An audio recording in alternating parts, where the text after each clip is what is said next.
একাত্তরে যুদ্ধ বাঁধলো। খানসানারা হিন্দু মুসলমান বাছাবাছি করে নাই, হক করে মরছিল তাগো হাতে। বাঙালি মাত্রেই মরছে তাগো হাতে।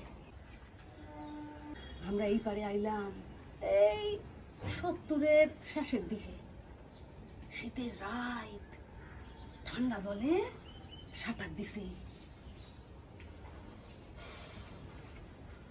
সাথে কইরা টাকা পয়সা কাপড় চোপড় কিছু সাথে আনতে পারি নাই।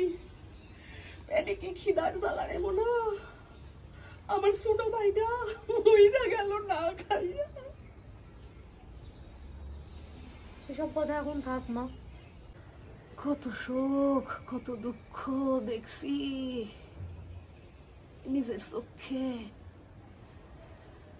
শোক